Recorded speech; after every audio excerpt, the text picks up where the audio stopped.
All right, good afternoon. Good afternoon. My name is Mark Daybell. I'm the Financial Readiness Program Manager, Employment Readiness Program Manager, Army Emergency Relief Officer, and I used to be RELO. I still help cover the sponsorship program. I said I'd keep it because I'm doing all the training anyway. So if you don't already know, sponsorship is a hot item right now. There's a new Army op board concerning the sponsorship program, and it's kind of floating downhill to all the garrisons, and many of the bigger garrisons are going to get someone hired to handle just the sponsorship program. It's a GS9 position. These are hiring like 75. We're not getting one because we're too small. So this is an additional duty for somebody over at Garrison eventually. But ACS's role in this is to do the sponsorship training.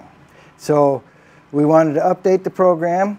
And the other thing, I've always gone out to give training as requested. I like to go to the units, ACS on Wheels, and brief over there, give the handouts, and train the folks in the units. They want monthly training. So after today, because we know this isn't the second Tuesday of the month, we'll be doing it every month on the second Tuesday in the afternoon. So, but this is, they said they didn't want to wait till August to kick this off, so that's why we set this up today. Okay?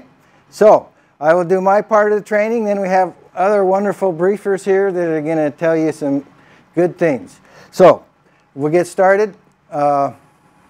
This is our objective: to learn how to become the best sponsor that you possibly can. And we're not just talking soldiers, we're talking civilians if you're going to be a sponsor for a civilian. So anybody know what the Army regulation is that covers the sponsorship program? 8-8. Oh, but we got some smart people in here. AR 600-8-8. Good one. The next one's a really tough one. What is the official title of the Total Army Sponsorship Program? All right. You guys are on top of it. All right. Now we're going to get a little bit more difficult. What's the Sponsorship Program Counseling and Information Form? What DA form do we use? Look at the handout. I think it's 34 or something like that. Yes, sir. Oh, man, you guys are sharp today. And this is a brand new form. If you notice the date on it, it came out in November, I believe is the date. Before that is real old. And this new form does not allow you to beg out of having a sponsor. Before you could say, I don't want a sponsor, which didn't work very well anyway. But now you can't. You're going to have a sponsor. That's how important they're making this program. And we'll see some of the reasons as we go through this. So that's the new form, and you should have a copy of it.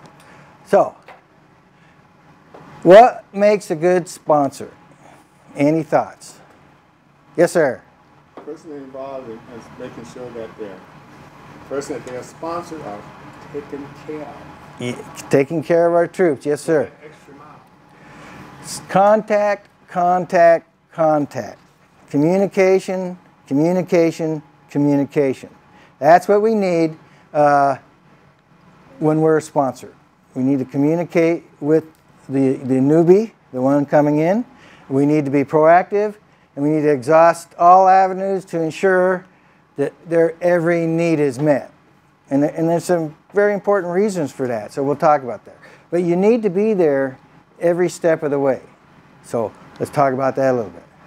So ACS's function is to train you in accordance with the regulation, train the sponsors, but under this new op board and some of the new procedures, they want all sponsors now to also go online and do the e-training.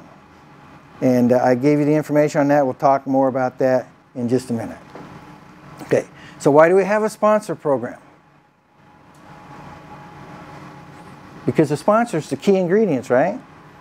We keep them, help them out.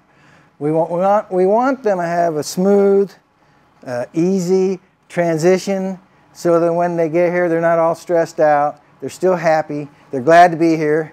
And it really does. It affects the morale of the Army if you get somebody in here that had absolutely no help, wasn't met at the airport, couldn't find the DOD counter, you know, totally lost, might be sitting up there for days.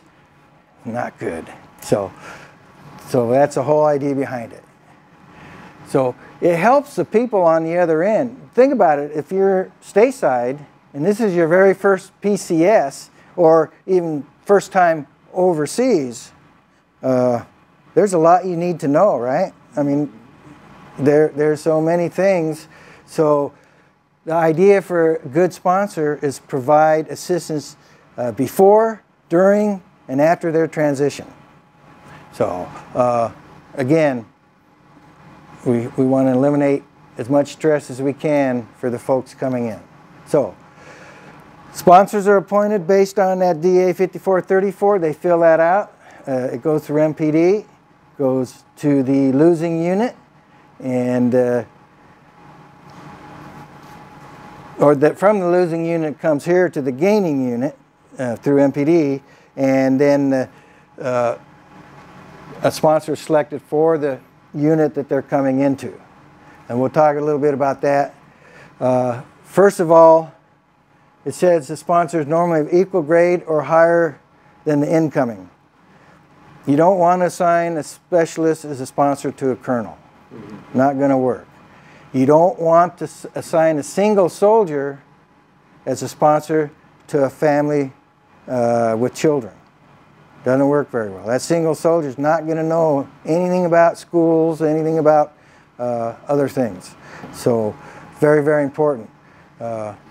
Same gender, marital status, pretty much same career field. Now they do say the incoming or the sponsor should not be the outgoing person that's being replaced by the incoming person. Normally because they're not going to have a whole lot of overturn. And so that's not a good idea either. Okay, so once they assign a sponsor, the commander sends a welcome letter to the new person. And a letter for the civilian comes from whatever agency they're going to, the civilian agency. All right, like I got a welcome letter from Monica Battle, who's the ACS director. Okay, those types of things. The new sponsor needs to make contact within 10 days with the incoming soldier or civilian. And the reason for that is because, you know, the timeline's fairly short most of the time, and you want to be able to introduce yourself, ask questions so you get information so you can start finding out the answers and setting them up to what they have to do when they get here. It used to be a lot harder. I remember when I was in the service. I've been retired over 20 years, so I got, when I was coming to Yokota my second time, you know, all the information I got was via snail mail. There wasn't any email, all right? There wasn't any computers. So times have changed. So it's a lot easier now, especially with Skype and these types of things that we have. So shouldn't be hard at all to communicate back. The only thing you have to watch out for over here is the time difference. You know, so you want to call in the morning where it's in the early evening there, or if you're calling back and forth to work, you have to call a little earlier here. But keep those things in mind.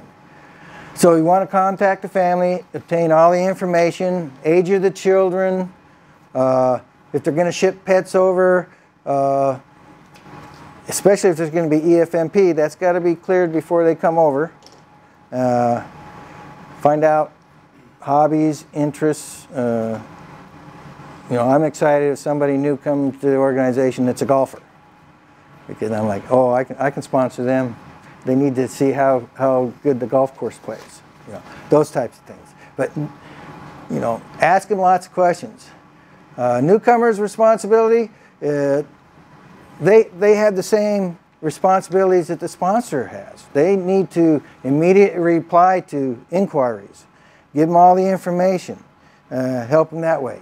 Let them know if they're going to go on leave, where they're going to be, how they can be contacted. And then I just added this, and that's again one of the handouts.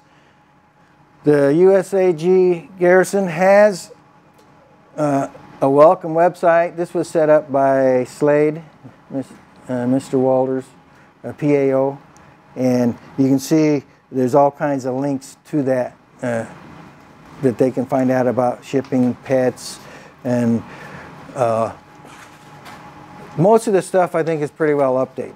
But if there's a link that might affect transportation or housing, they might want to go in there and double check and make sure that it's up to speed. Okay, so again, this is a commander's program. And the new op board really stresses that this is a commander's program. And that's why all the garrison commanders are getting hot and making sure everything, because the MCOM commander is going to come and visit and they're going to have to brief this. So it's a really hot program right now. So that's a key right there too. I haven't seen any problems here because we in-process and out-process everybody through ACS. And 99% of the time, when they come in to in or out process, their sponsor's with them. They'll sit out there on the couch while we in and out process, brief them. You know, now it's online. We have to clear them. But I hardly ever see somebody new coming in without somebody with them. So that's the way it should be. They should be available to take them around. They should be, you know, with them when they go to MPD, and they set up their training schedule, coming to the newcomers brief, coming to a Head Start, getting their clearing papers, and then showing them where everything is. You know, this is a tough, you know, it's not as bad as most places, but still, if you're on foot in this weather and you don't know where you're going, it can be difficult. So the key is a sponsor has to have the time away from their duties to be able to help the newcomer with everything as they come along. So I know even when we have a civilian come into ACS, we make sure we get their flight itinerary, so we always have somebody meet them at the airport and help them get here. We set up their room, we get them a mailbox. We actually leave a welcome basket in the room. We kind of go around and collect. And I remember when I got here from Wiesbaden, Germany, on Valentine's night, 2011, so a little over a year ago, in a blizzard. We got in late because it was 6 inches of snow on the ground in the lodging. And it was so nice when we went into the room and there was a welcome Valentine's, so they had a bunch of Valentine's candy there. But what I really appreciated was a case of water. And the water was nice, and they had bread in the fridge and sandwich making stuff, and you know, so those little things are nice. That's not a necessity, but it's something nice. The individual sponsor? That's one. Just ask the question. Yeah, no. Absolutely. If the sponsor wants to do that, they should. But along with that is, again, here we took up a collection and to buy, you know, some stuff to put in the room. I just want to know if it's come from some source other than individual. Hey, if you can get the unit to pay for it, that'd be great. Yeah, no, it's a good question. Now, again, that's if you want to. A little something always helps. Because I would do that, because when I got here, I didn't get that luxury, and I was hungry when I got here.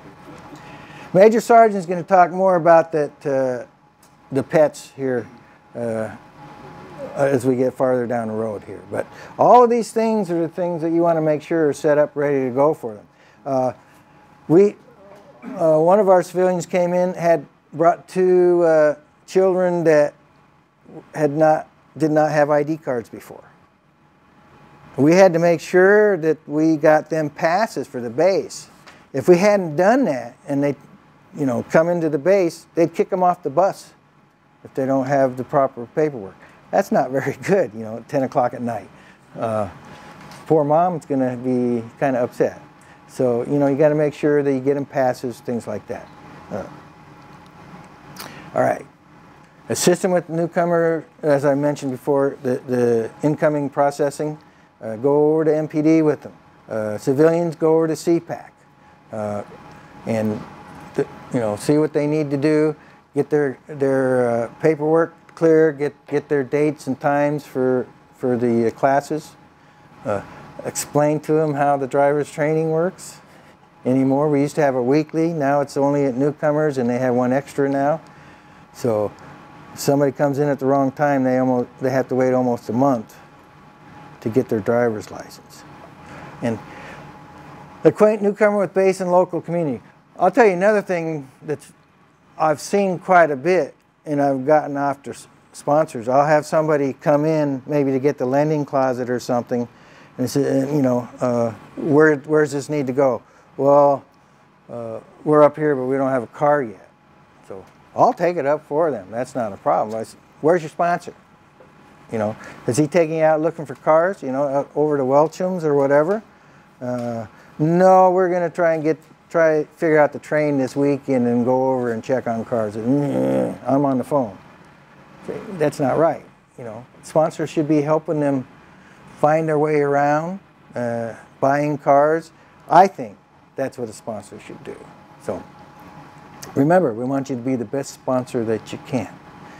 All right. So if they got children, they're going to want to know about school registration. They're going to want to know about housing. They got to know where the commissary and PX is, right? And the ACS, they got to know where we are. And all this self-driving class. We'll help them with the off-post shopping if they come to our shopping on the economy. After, the second day of the newcomers, we take them down to Bina now. We just started that back up. But try and be their friend. If they come in on a weekend, maybe you want to take them over to the club to eat, or at your house, whatever. Meet some of the troops from work. Just be a friend. Make them feel welcome. They're gonna let them know. We'll let them know about the loan closet. They have to in process through us, so we usually explain all the programs that are out there to help them. When they're first new here, it's really nice that they can take a one-day ITT tour or actually the outdoor rec tour, maybe somewhere close. Those are always fun, but they need to know all of this stuff. You probably, if any have sat in the newcomers lately when General Harrison talks. Boy, he's really hot on everybody coming in here attending the newcomers and the Head Start before they start working. He wants all of that so that they have a clean slate. And he gets upset with supervisors, don't let them off to go do those things. To him, it's a hot program too. So, and this is ACS. We'll tell them about all those things as they come in. We give them pretty thorough in-briefing when they're in processing. So, we want to make them feel happy, because I tell you what, I'm awful glad when they get here. Because you heard some of my hats. We get more people in ACS, it takes workload off of me. And that's why I'm happy to see them. And I think it's one of the best assignments they can have. They should love it over here. So let them know. Are we glad you're here? And treat them that way. That's what being a good sponsor is all about. Okay? MPD is in charge of providing a survey at the end to say how well did their sponsor do. And they collect that data, and they'll be looking that over, especially with all the high interest on the program. And I told you that. What Mr. Russell says is that when a sponsor is assigned, before they can become a sponsor, they have to go online, they have to do the 10 or 15-minute training and print out the certificate, and they have to take a certificate over to MPD. So that's they're tightening up the training. I haven't taken the training yet. Yeah, but the training, you know, it's pretty quick, but it's the same thing telling you, hey, make sure you take care of them, do this, do that. Okay, let's review. What's the regulation? Okay, good job. You guys are quick learners. Title of the program? All right. And the form number? 5434. Yeah, yeah. Good job. Okay. How many days does the commander have to forward the welcome letter? 10 days. 10 days. All right. You guys are good. 10 working days. I guess I left the working out. And how soon should a sponsor follow up? Within 10 days. Yeah, 10 days is a good number. Of any type of information, follow-up, correspondence. So, how soon should a soldier or civilian respond to their sponsor? ASAP, roger that. You guys got it. You are good. All right. Do you know, can an E3 be assigned as a sponsor for an E5? Yes or no? No, it shouldn't. Right, because it should be same or higher grade, right? All right. And finally, the second to last question. A good sponsor will be proactive. You got it. All right. I must have made a good point on that one. And be there for them every step of the way. All right. Any questions, comments on this portion? And the sponsorship doesn't end after they get on board. You still might have to chime in for questions that are asked after that too. Absolutely. Before, during, and after. Sometimes it takes a while to get settled in because they got to do the Head Start and do all this other things, but they still might need assistance with finding a car or figuring out, you know, about the driver's training. Lots of little things. School, you know, registering for school. Yes, sir. Totally support the program, understand it. We do a great job at our unit, I believe. I find it interesting that the organization who's going to rate us on how well we're doing is MPD, and the reason I say that is MPD creates a lot of problems, and not necessarily here, but the losing unit from the States. Mm-hmm. We had a person who was coming here, going to be stationed here. They told her to report to Okinawa. Her household goods would be sent down there, but she's going to work here at Zama. Oh, by the way, her kids can't go to school on base because at Misawa, they don't have a school. And, and that person's sitting right here in this room. So you know, yeah. To me, I think part of that sponsorship program also belongs to MPD to get the orders right. Absolutely. And I think that needs to be pushed back up and say, hey, can you get your stuff straight a little bit, because it really causes a lot of confusion, because now we're trying to convince this soldier to get it squared away back, and she's fighting the MPD there because no, you'll just drive to Camp Zama. Yeah, 700 miles through an ocean. Okay, got it. You know. Absolutely, and that's that we could use there. I think that's one of the driving forces behind this new op board. This is Department of the Army level, right, trickling down to everybody, and MPD are the main ones with the program, right, because, and it falls under Colonel Tilley here. And I've already had 2 meetings that I've sat into. Mike was trying to push the fact the only thing I do is train, don't me getting, because they have to come up with flow charts and everything. Colonel Tilley wants to know exactly what's happening, how it's happening. And he's the one that said, I want these surveys and I want somebody to evaluate them. Because he's going to have to brief the 3-star when he comes over. Well, like I said, here, going out, not an issue. Yeah. It's our soldiers coming in who are getting these crazy orders. When I was here years ago, and the same thing, they were sending me to Okinawa, and I'm like, just recently we kept him on. Yeah. And some stuff with his command sponsorship not being done, and it was, and this crazy stuff, but it was based on order. I just want to point out that with you saying just now about you know, the garrison taking over this program and stuff, is not a new program, obviously. No. The form might be updated, but the AR has been around forever. And that's why everything that you briefed on there about what the sponsorship do. And like he said, I believe this unit has been the best sponsorship program that I've ever seen. When I was coming in, and we continued it, and hopefully it continues after the fact.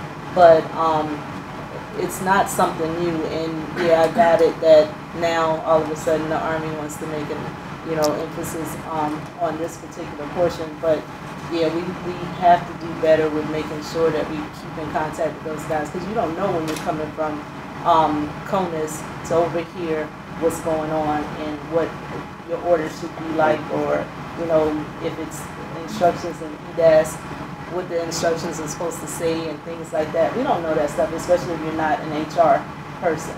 Right. You just assume that you got it right, and like they were able to catch it because I forwarded stuff, and they received things, and then it's like, oh no, go do this. And it was hard going to these people at another base and saying, or at that post and saying, hey, I'm being told this isn't right, and then they're looking at me like, well, that's what's in the computer. All right, somebody had to put it in there. Right. Well, I'm just saying, but that's why they're doing this. I'll tell you that we had IG, not a complaint or anything. They just decided to do an inspection kind of thing.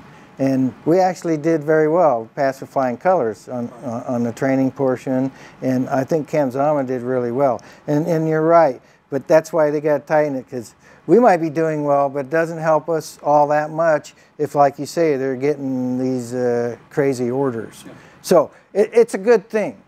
And like I say, the bigger places that probably have more of an issue are going to get assistance. They're actually trying to hire GS9s to help run the program on the installations. Like I say, we're not getting one, so Mr. Russell's got to assign somebody additional duty. But yes, we agree. It can always be better, and that's what we want to do, is try and make the best we can and be the best sponsors we can. All right. Hello, everyone. Hi. My name is Vanessa Barner. I'm from the Transportation Office. I'm the Chief of Traffic Operation for the Area Transportation Office. Got it right. When you're in processing the Personal Property Office, you'll need to come over to Building 102, E-Wing on the first floor, and you'll turn in one copy of the PCS orders. Effective 1 December 2011, just last year, there was a change on the weight entitlement. We went from 50% shipping household goods in to 25% of the JFTR. So what that means for you is, for civilians, the full entitlement is 18,000, so 25% of that is only 4,500 pounds that you can ship to Japan, which means everything else must go into storage in the States, because there is no long-term storage here in Japan. For military, for example, if we had E7 married with dependents, their full entitlement is 11,000 pounds, which means the max weight they can ship to Japan is only 2,750 pounds, which means everything else must go into long-term storage in the States, because once again, there is no long-term storage here. Okay. It's all wrapped up together. Professional books, papers, and equipment. You must declare, or tell the person you're sponsoring, to make sure that they declare their professional books, papers, and equipment. For civilians, it must be in your orders. The good thing about Pro Gear is that it doesn't count against your weight entitlement. So that's one plus. It kind of helps you a little bit with the weight on it. If you are sponsoring a person that is shipping a POV to Japan, make sure you stop by our office and pick up a copy of the POV waiver package. It's needed. If you are sponsoring, say, a soldier that's placing their POV in storage, they'll need to obtain a letter from their Origin Transportation Office for reimbursement. Unfortunately, for civilians, they're not entitled to reimbursement of POV storage. Yeah, I've got a car in storage right now, and it's coming out of pocket and nothing's coming back. Okay.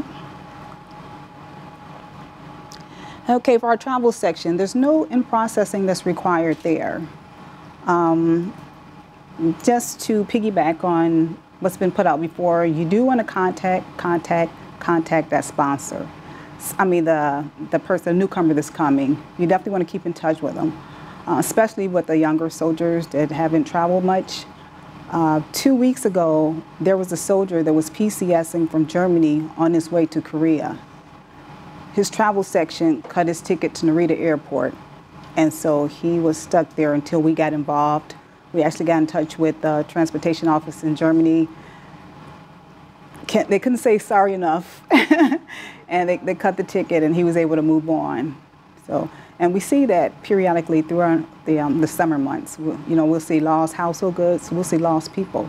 So definitely keep in touch with those that you're sponsoring, but especially the younger ones that haven't traveled very much. And last but not least, dependents that are acquired after the effective date of PCS orders do not have travel or household good entitlements.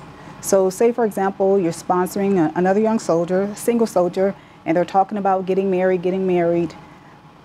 It needs to happen before they PCS, because if they come over here and they go back to marry them, there's no entitlement for this newly acquired dependent until the next PCS. Sure. Well, I was just going to ask, if they just received orders today, they can't go out and go get married tomorrow because they just got their orders, right? Well, there's actually a formula to the effective date of PCS orders. You've got your PCS orders, and then they have a date on it.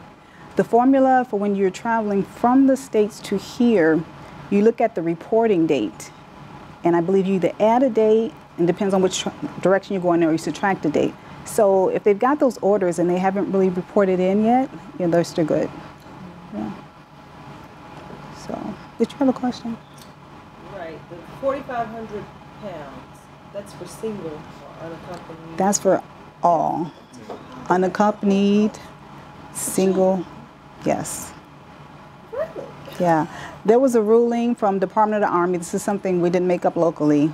But because of the housing situation here, the housing office, they provide everything that's needed throughout the duration of your full tour.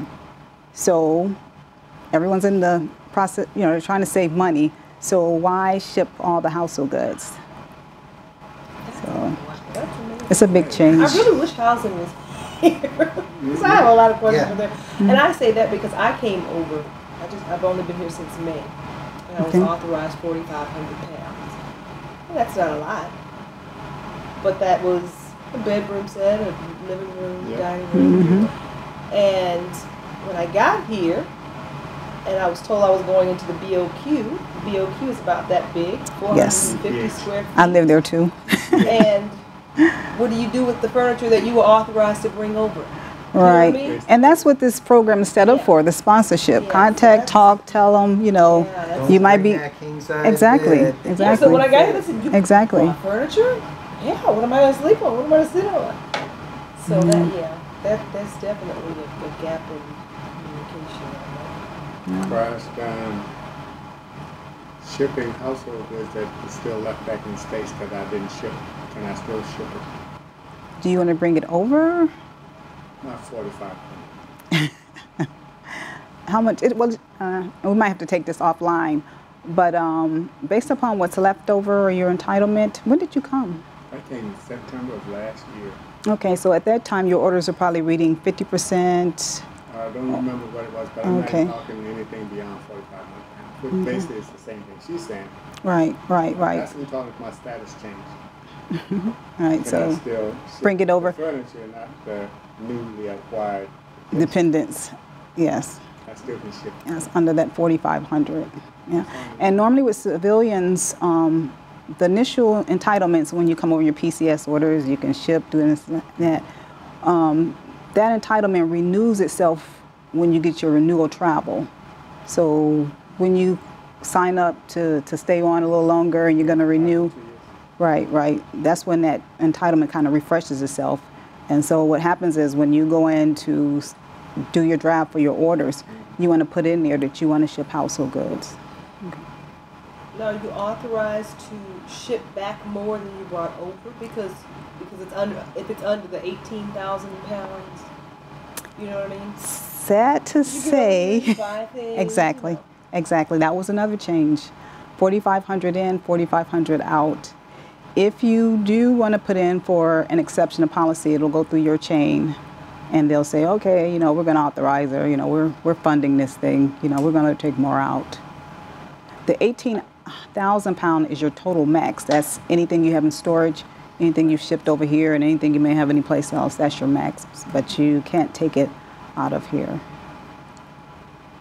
Okay, I want to make sure I understand Sure, that. sure. If I, say I brought in 6,000 pounds, I'm not trying to add more, I just want to take that same 6,000 back. So you're saying you're going to charge me for that additional amount? You'll be waived. If you brought it in, you can take it out. But I can't take anything more than what I already brought. Unless you put in for a waiver. And then with things changing, maybe we'll find some money from somewhere. It may change again, the entitlement out. 3 years is a long time. They need to upgrade their furniture.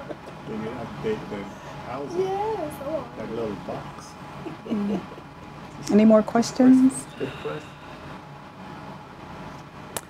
So One more? 4,500 pounds for the total household. Children, husband, wife, everyone. Correct. At one time, you'd have your household good entitlement, and then separately added on it, it was 350 pounds for yourself, spouse, anybody over the age of 12. Under the age of 12, 175 pounds. Now that UB is inclusive of the 4,500 pounds. And it came to it was a shock for me as well, because I've been here before. This is actually my 4th tour. And when I came back last November, I was in shock. I was in shock. Is that only Japan? That's Camp Zama. This is not all Japan. It's not all Japan. Yeah, I know that it's for only sure. Camp Zama, and like I said, it's based upon the housing office. So, for example, Yakotas, they may give you loan of furniture till your stuff get here, then they take it back. So they're entitled to more weight, and so it all plays together. Do you have any new information on the pet situation with flying pets back and forth? That's next. Good lead-in. Right, Good right. lead-in. Right, our travel clerks do work with that a lot. The easiest way to get your pet back is Patriot Express, because regardless of the temperature, whether it's a snub nose, they'll take it on the Patriot Express. But you know, more than likely, As a civilian, we can book our return flight through that? Yeah. right, but you can. Yeah, Julie went back there. All right, All right. thank you.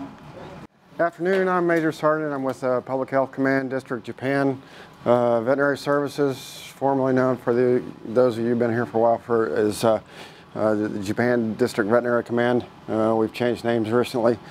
This is very important, something I thought I really need to come down here and talk about. This is probably going to cause the most confusion, the most heartache, and probably the most dollars out of people's pockets is bringing their pets over.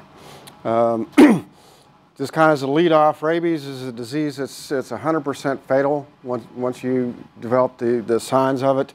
And Japan has been free for over 50 years, and so they're very strict about keeping rabies out. And so if anybody's brought pets over here in the past, have gone through all this, that's the reason why. They're very strict on it. So when you have, and I can't stress it enough, as soon as you have, you need to contact that incoming person just as soon as possible to ask them, are you bringing any pets? Because this is a long and complicated process. It can be very costly. It can take up to 232 days to complete the process. It can be very frustrating with all the hoops that we have to go through, and if we don't do it correctly, it can be even more costly than what it is to begin with. So this is kind of a timeline as to what needs to be done for that pet to get him in the country. We start out at day 0. The animal has to be given a rabies vaccine and a microchip. That has to be done at the same time, or the microchip has to be done before the vaccine. You can't do the vaccine then the microchip. Then 30 days later they get a second vaccine, and then another 31 days after that they draw a blood test to check and make sure that have the protection against rabies. It's called the FAVN. It's a fluorescent antibody virus neutralization. But they draw that, and once they draw that, then we can look at bringing them in the country. If you're coming in commercial, there's an advanced notification that we have to send to the quarantine officials at the commercial airports in Narita and Haneda, telling them that you're coming in, so they have the quarantine officials there. If you're coming in on the Patriot Express, no need to do that. Then right before the pet leaves the States, it has to be seen by a veterinarian. They have to get a health certificate. And the health certificate has to be notarized or endorsed by a USDA veterinarian. So if it's a civilian veterinarian, it means they have to pack up the certificates and everything, send them off to the USDA, get a little stamp on it, has to come back to the veterinarian, and then you can go. If you're dealing with one of the military veterinarians, we're all accredited, we can all do this. So you need to really find out what that service member or that person coming in, what their situation is. And then once they arrive in Japan, 232 days later, if they've done all this correctly, then they can be released from quarantine. Now, fortunately, we have very good relationship with the government of Japan, and although they're very black and white on things, they've allowed us to do home quarantines on installation. So if the person coming in is going to be living in quarters on the installation, we can shorten this window up here between the time that the FAVN was drawn and the time that the pet comes in. The stuff before that, they're going to be very strict on that timeline.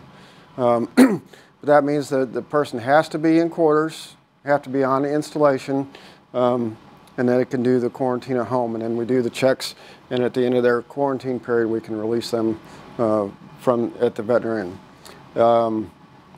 If they don't live on the installation, they either have to quarantine at the boarding kennels, or they have to quarantine off post, and that's going to be at their cost. So that means I think it's roughly about $5 a day to quarantine them in the boarding kennels up here. If it's off post, it can be up to $50 a day. And so if they come in early, it may be 180 days that they have to do that.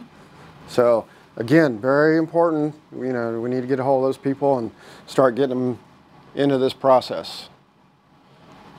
So if there's any questions, contact one of our veterinary facilities, and I have all the numbers here.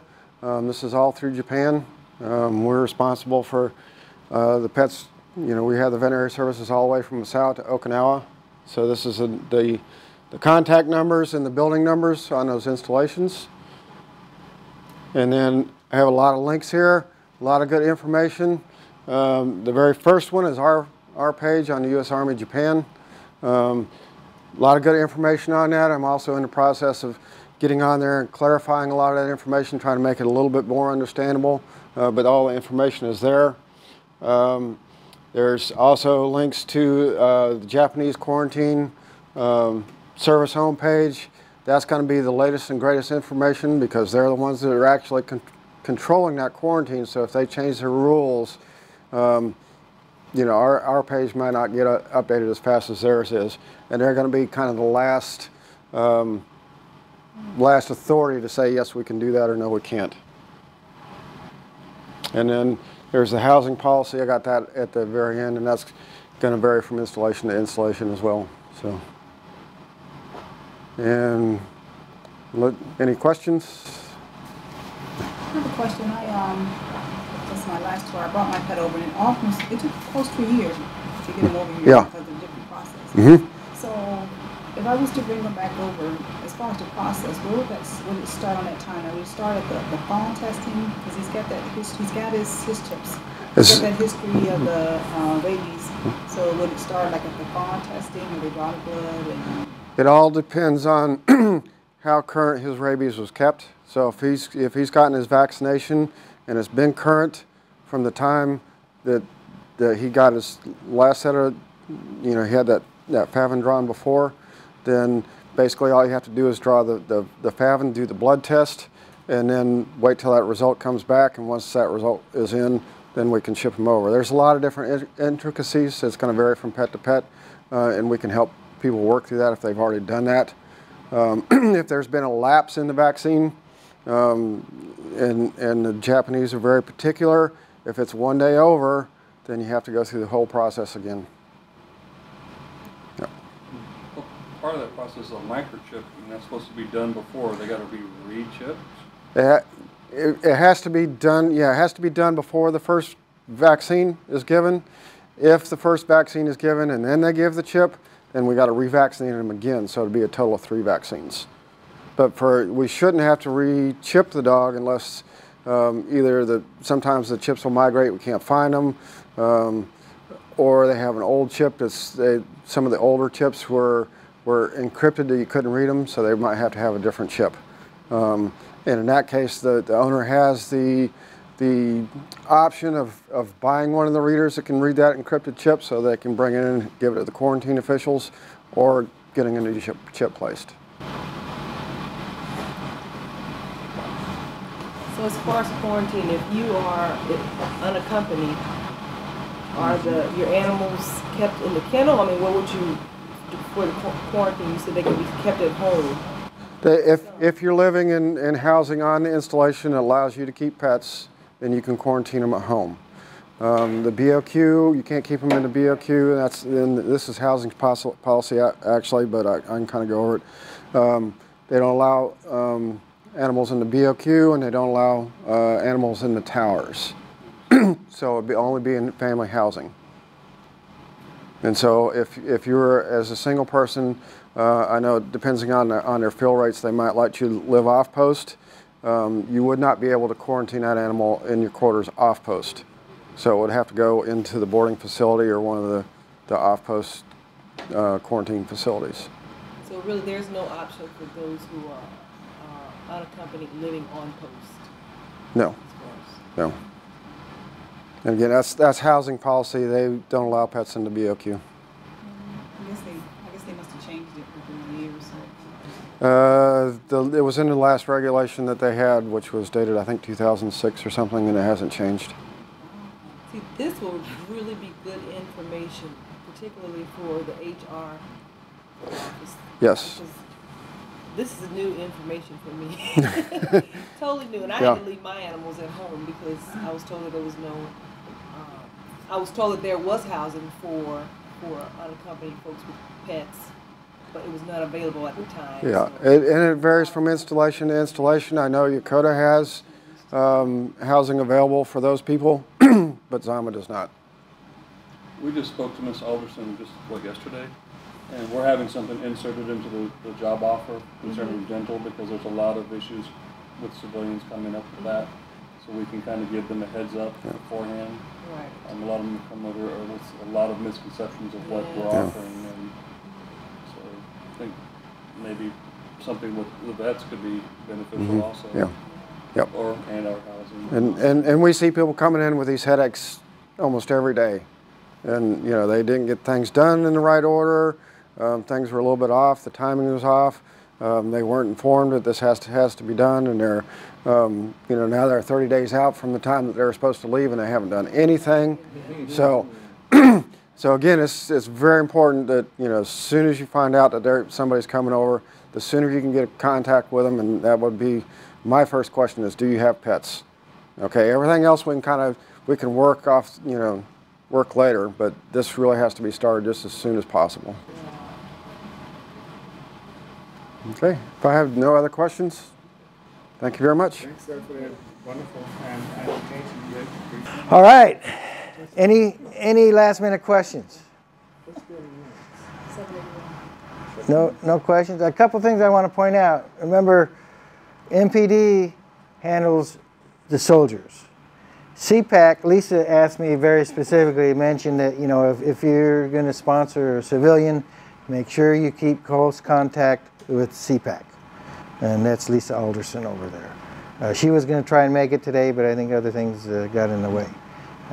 And we discussed whether she should do a briefing or not. And I think all we need to do is really make sure the civilians know that that's their point of contact. Okay? Any other questions? We will be doing this monthly, the second Tuesday in the afternoon. Hopefully by the time August comes around, I'll have the other slides updated, and we'll get, school's out right now, so it's not a huge thing, but if you're a newcomer, you want to know how that works too. And housing, we can see, is a very important piece of the puzzle. And as he stated, shipping, as a Major Sergeant said, it's very important on the pet thing anymore with the expenses going up, all that. And I was surprised myself about the weight limits. I came from Germany and I had stuff in storage, but I didn't have any restrictions, 15, 16 months ago. So we got a couple slides on Channel 13 rotating about the 25% tips for getting ready to PCS. I think we have a slide about the pets as well. Okay. Traveling. Is there a way to find out how much we brought over? I don't remember how much. Sure. Just pull your folder in. I can just pull your folder in. Okay. I don't remember how much weight-wise we brought. And I guess it's getting easier to ship cars over. He's got an E-plate. I have an E-plate from Germany. I wouldn't ship my car. Oh, okay. I had issues when I was coming over because I bought a new BMW in Germany, and they wouldn't store it for me. And I said, well, what are my, what can I do? And they said, oh, you can ship it to your home of record, which is Hawaii. So I did some checking. I could have parked it on the beach under a circus tent for $300 and something a month out of pocket. I says, well, what do I got to do to ship it to Japan? It wasn't fun, but we got it done. So I just wondered if they'd loosen that up at all. Well, basically, it's actually cheaper transportation that okays the package. But I've got one package here. I should have bought some more, and it just gives you a listing of all the costs you may incur in the very beginning. Your JCI, some other things you have to change on the car. But the biggest one is the exhaust system. You got to have it checked, and that was 200,000 yen. It was about $2,500, and you have to take it up there and have it checked. My concern was headlights and things like that, but I took it over to land office. They were all over it, and they said everything's good. Don't have to change anything, because sometimes they'll tell you have to change the color of your lenses. Your headlights pointing the wrong way, so you got to get new stuff. So that was really the only additional expense we had. Insurance is insurance. You got to have those things. So. That 2,000 in and 2,000 out. That's the part that's nice. Yeah. Okay. Great. I appreciate you coming out for training. Please pass the word that it's monthly now, and we'll try and get as many folks as we can trained to be the best sponsors they can possibly be. Thank you.